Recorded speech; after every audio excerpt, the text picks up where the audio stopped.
Hey everyone, it's Michael, and today I want to talk to you about how to develop a skill to become successful. And the formula I'm going to talk about is volume begets skill begets time.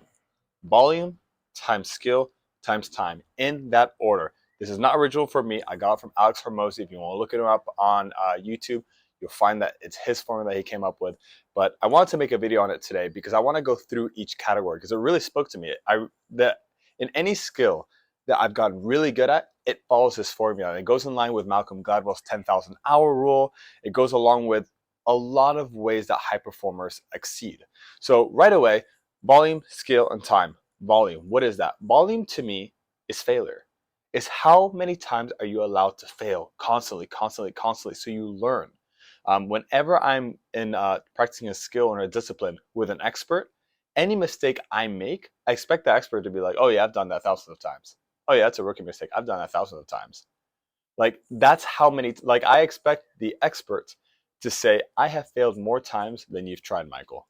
That's what volume means. It means putting in the reps. If you're trying Brazilian Jiu-Jitsu, it means getting choked out in almost every single position so that in a year, in 2 and 3, it's like I don't get choked out in those positions anymore because I failed so many times. I've learned my lesson. So volume comes in line with learning from those failures, just getting better, just putting in the time.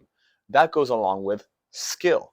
So skill goes up once you learn how to fail and when you allow yourself to get better.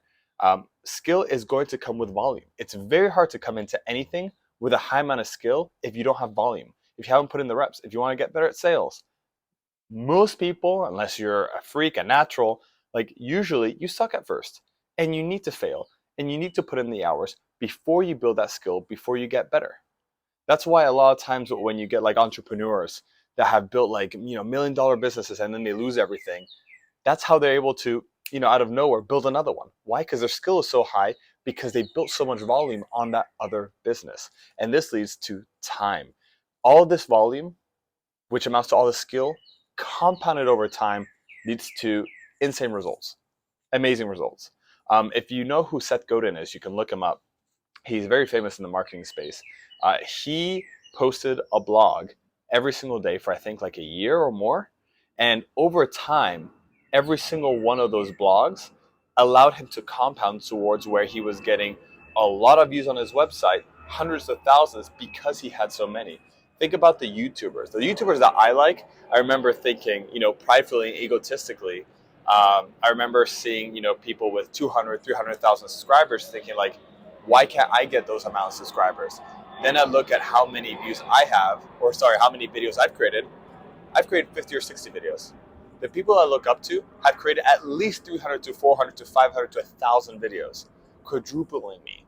Like having 6 times more videos than I am. And I'm prideful and egotistical enough to think I'm not allowed to fail as much as them. I need to get good now and be better than them. No, that's not how it works. So hopefully you like this video. I just wanted to make it very quick because I think it's awesome. I mean, you can apply it to bodybuilding. Over time, if you put in enough volume and you have enough skill, it will lead to better results. For me, for YouTube, for example, when I put a lot of pressure on myself to try to get all the views in 30 days, to get all the subscribers, to monetize in 30 days, I put so much pressure on myself that's like I have to get it so fast. I'm not allowed to fail, which would lead to perfectionism, which would lead to stalling, to procrastination, and then I'd never get it. But once I said 3 months ago, once I said, hey, I'm going to do this for 12 months. And as long as I see a little bit of a green arrow there, right? As long as it's just getting 1% better every month, I'm succeeding, right? I don't have to get 1,000 because I think to get monetized, you need 4,000 hours of viewing and 1,000 subscribers. As long as I'm going up every single month, I'm happy. 1% better.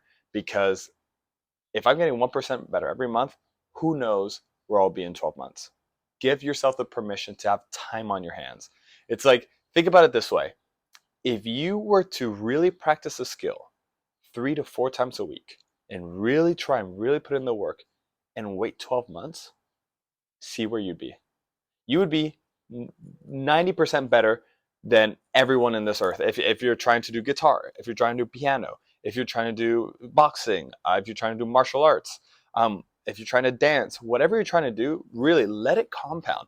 Put in the hours, put in the skill, put in the time. My last analogy will be dancing. If you've ever tried to do salsa, if you've ever tried to do bachata, like, it's very, as a lead, it's very nerve-wracking to ask someone to dance because you're going to make a lot of mistakes. But after a while, with all that volume, will lead to skill. And with that skill, if you put enough time into it, will lead to amazing results. Anyway, that's a quick 5-minute video. Hopefully this helps. Hopefully this helps you become the person you want to become with the skills that you want to have to be successful. And I will see you, if you like these videos, in the next video. Make sure to subscribe and click the bell notification if you want to see more of these. See ya.